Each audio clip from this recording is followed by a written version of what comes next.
बेटा हम पढ़ रहे हैं biomolecules their unit and linkage. तो पहले आप लोगों को ये लिखना है कि पॉलीमर्स या मैक्रोमॉलिक्यूल या कॉम्प्लेक्स मॉलिक्यूल या लार्ज मॉलिक्यूल कौन से होते हैं, फिर उनके यूनिट और यूनिट को आप माइक्रोमॉलिक्यूल, मोनोमर्स, स्मॉल मॉलिक्यूल भी कह सकते हैं। और फिर तीसरा पार्ट है इनका लिंकेज। तो पहला है कि प्रोटीन। प्रोटीन खुद पॉलीमर है, मैक्रोमॉलिक्यूल है और इनके यूनिट जो हैं उसको हम अमाइनो एसिड कहते हैं। जब अमाइनो एसिड को अमाइनो एसिड के साथ लिंक किया जाएगा तो उनमें जो लिंक बनेगा या उनमें जो लिंक इस्तेमाल होगा या बॉन्ड इस्तेमाल होगा उसे आप कहेंगे पेप्टाइड बॉन्ड। दूसरा मैक्रोमॉलिक्यूल होता है कि आप इसमें बात करें कार्बोहाइड्रेट की।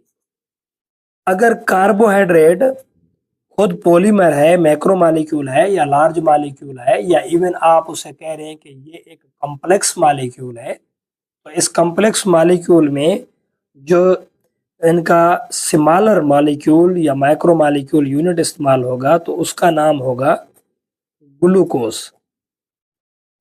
अब ग्लूकोज को ग्लूकोज के साथ अगर कंबाइन करेंगे तो फिर जाके बड़ा मॉलिक्यूल बनेगा। जब ग्लूकोज को ग्लूकोज के साथ कंबाइन करेंगे तो उसमें जो लिंक इस्तेमाल होता है उसे कहते हैं ग्लाइकोसाइडिक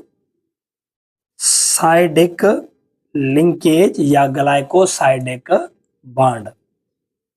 तीसरा जो पॉलीमर है जो हम क्लास फर्स्ट ईयर के हवाले से पढ़ रहे हैं उसे अगर हम कह दें कि भाई ये है लिपिड,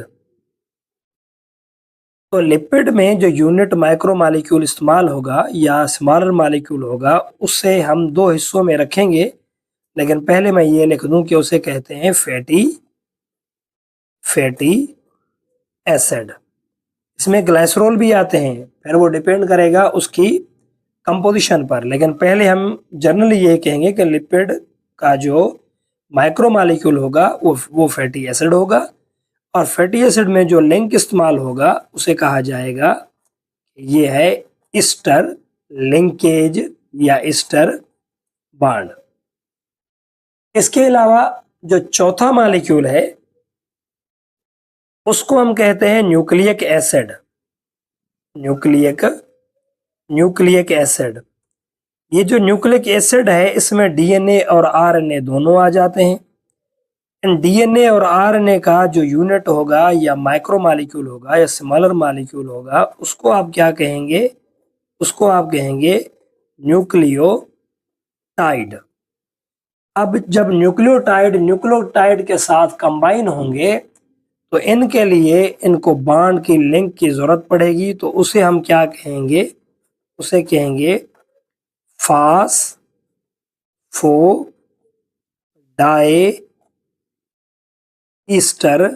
लिंकेज। फास्फोडाइईस्टर लिंकेज। तो ये बात आप लोगों को अंडरस्टूड करनी है कि पॉलीमर को आप मैक्रोमॉलिक्यूल, लार्ज मॉलिक्यूल या आप इन्हें कॉम्प्लेक्स मॉलिक्यूल कहते हैं।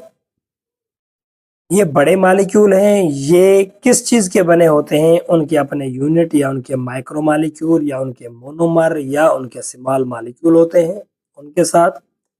स्मॉल मॉलिक्यूल जब स्मॉल मॉलिक्यूल के साथ या माइक्रोमॉलिक्यूल के साथ या यूनिट के साथ मिलते हैं तो उनमें बॉन्ड इस्तेमाल किए जाते हैं या लिंकेज इस्तेमाल होते हैं। उन लिंकेज को हम डिफरेंट नेम देते हैं।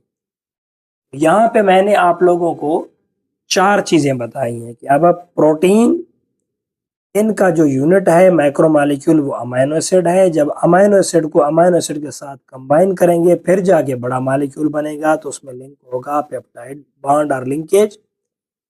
कार्बोहाइड्रेट का यूनिट है ग्लूकोज। जब ग्लूकोज को हम ग्लूकोज के साथ करेंगे कंबाइन तो इसमें जो बॉन्ड होगा उसे ग्लाइकोसाइडिक बॉन्ड कहा जाएगा।